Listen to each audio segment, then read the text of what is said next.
I was 16 when I first saw the crack, a jagged line, about 4 feet long but less than an inch wide. I found it by the sidewalk behind my house, not on the sidewalk. The crack was in the air, visible from every direction as I circled around it, harmlessly suspended and nothing more. I couldn't touch it. My hands passed through as though it wasn't there, although my hand was white and numb with cold by the time it reached the other side. I wouldn't even walk close to it. Something about the emptiness just rubbed me the wrong way. I've walked around caves, stared down holes, even used a telescope to look at the space between the stars. This wasn't like that. It felt less like something was missing, and more like something extra that shouldn't be there. My family moved shortly after that, and I guess I forgot all about it for a while. Time moved steadily forward, except maybe for a few months after college when it stopped to let me admire my future wife. She had the kind of smile that hinted at a secret, and if I had to guess, I'd say it was the secret to being happy.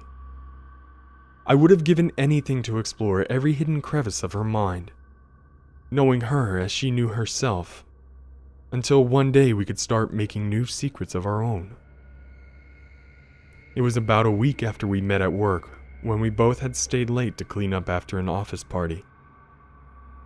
I asked her to come sit on the roof and look at the sky with me. There we were, side by side, the space between our hands burning like fire. The shape of her mouth illuminated with the backdrop of endless stars, gleaming like millions of envious eyes wishing they could sit where I was sitting now. I didn't know anything could make me feel so weak.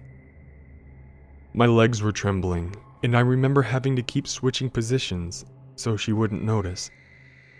I didn't trust the words in my mouth or the thoughts in my brain or any other part of me which was blurred out of existence to make room for my appreciation of everything that she was. That's when I saw the crack again, and I was reminded how powerful weakness could be.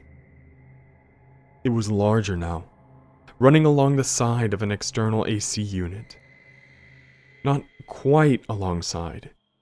If I really looked, I could see the empty air between the metal box and the crack. I could just make out the little streaks of light, where the surrounding stars bled their light into the hole to be lost forever. A cookie-cutter gap in reality that the world had forgotten to fill in. "You can leave whenever you want," she'd said. I guess she noticed that I was distracted. I shook my head, prompting her fingers to trace their way up my hand. I turned to her, and her breath warmed against my mouth. And suddenly, that was the only thing in the world. 6 months and we were engaged. Another year and we were married. Neither of us stayed long at that office, and I never went back up to that roof. The crack didn't matter. Bad dreams can't hurt you once you've woken up. And beside her grace, I was awake for the very first time. Things went well for us, but we were so in love that I don't think we would have noticed if they hadn't. I got an investment banking job and climbed the corporate ladder. I started seeing more cracks, but no one else seemed to notice, so I didn't mention them either.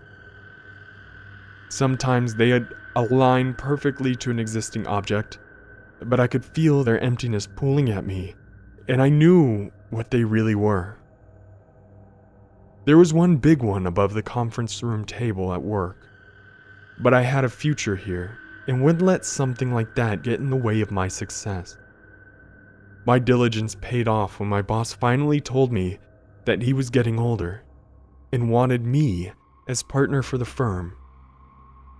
He was standing right on the other side of the crack when he said it, so it was difficult to maintain eye contact with him. "Unless that isn't something you want," he'd said, misreading my silence. Of course you can leave whenever you want. The same words, but I hadn't recognized the significance yet. I just smiled and shook his hand, careful to reach underneath the crack hanging between us. It was another dream come true, and I was king of the world. My wife and I moved into a big house, and we had a baby girl together. I watched her grow and watched the cracks grow with her. Hairline fractures splintered the sky and mapped their web throughout the air. I had to be careful where I was walking. There would be a dozen of them in my path within any given day. I passed through a big one once in my car. I was changing lanes and didn't notice it at the time. The crack went straight through my windshield without disturbing the glass, passing through my heart and out the other side. Cold doesn't begin to describe it. The line erased my body as it passed through me, displacing skin and organs, leaving a suckling vacuous wound for the briefest instant before it was gone. I lurched at the wheel and spun off the road into the guardrail. My hands kept racing over my chest, fists pounding against the solid skin to reassure myself that I was whole. I started working from home after that. There's a bathroom that doesn't have any cracks in it, and I spend most of my time in there. I've seen my wife and daughter walk straight through them without the slightest notice. I can't explain to them what I see and I feel because I know they'll think I'm crazy. And maybe I am, but that doesn't change anything. I'll sit in here for hours at a time, working on my laptop or reading a book, loath to leave, where I might stumble through what isn't there. My wife begged me to leave, and sometimes I'd open the door just to walk around the house or sit with her in the living room. But I couldn't go outside anymore. There were too many of them. More every day, it seemed like. The world around me had shattered, and I was the only one to notice. I know it hurt her, but in time, my wife accepted that this is how life was going to be. She made the best of it, always inviting friends or family here and making excuses when I was expected somewhere. She took cooking classes and learned how to make all my favorite meals, even getting a small table and television installed in the bathroom I was confined in. My daughter was a different story.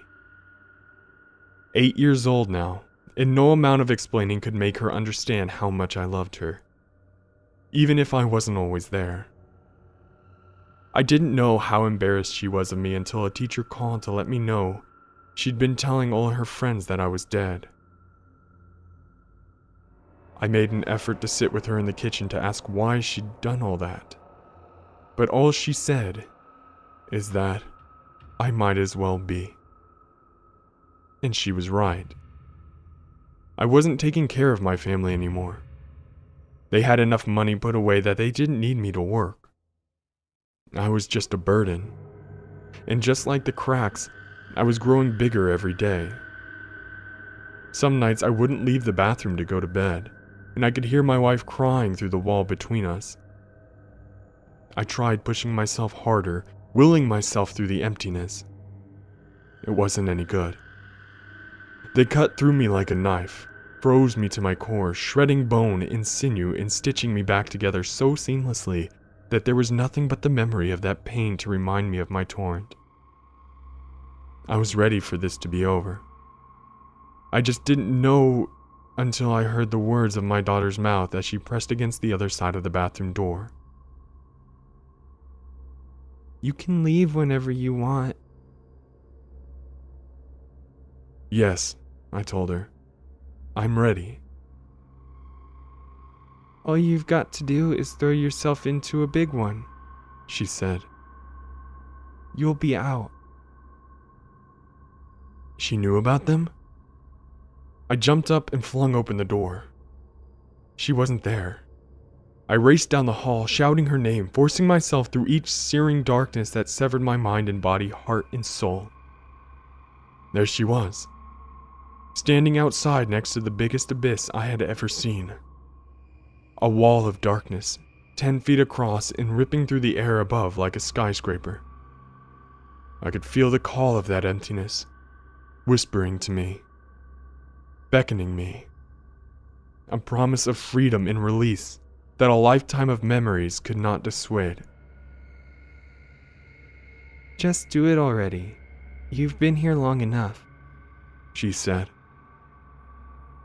But I was afraid. Even this far away from the blackness, I could remember how those dark talons would feel as they rend my body. Would there be anything left to me that came out the other side? It was big enough that I didn't have to come out at all. I could step in and be gone. It's what my daughter wanted. So did my wife. If only she had the courage to admit it. And maybe it's what I wanted too. But on my knees, before all of creation and its antithesis, I was afraid. It's easy. Just follow me. I tried to stop her, air dragging through my lungs, feet stumbling and twisting beneath me, lunging, desperate grab. I tried to stop her from entering that blackness. But she was gone. And there was no choice but to follow. Into the looming void I plunged, screaming without sound, bleeding without wounds, disintegrating into nothing. And then I opened my eyes. I was reclining in a padded chair, like they have at the dentist office. 3 men were standing over me. A plethora of beeping machines, IV lines, and heart rate monitors cluttered the room to either side. "Well?" one of them asked. "How was it? You were out for almost an hour." I couldn't answer. There was nothing left of me to answer. "We kept sending signals telling you it was okay to leave," another man said. "Didn't you get them?" I closed my eyes and took a long breath. Life 2.0 still had some bugs, but they told me they'd figure out how to fix most of the cracks if I wanted to go again. It's going to be ready for the market soon, they said. People are going to love it, they said. "Did you notice anything else that needs fixing?" they asked me. "Just in this world," I replied. Hey guys, it's Mort here, and thank you so much for listening. First and foremost, I would like to thank the incredible narrator Darkness Tales for his excellent work in this video, and of course, the phenomenal writer Tobias Wade for this story. If you'd like to read more from Tobias Wade, you can find his link in the description. And to listen to more from Darkness Tales, the link is on screen now and in the description. Please go check him out. He's well worth your time and an incredible storyteller, as I'm sure you already know. Tomorrow, I'll be dropping a huge video, so be sure to stick around for that. But until then, stay awesome, and I'll see you in the next one.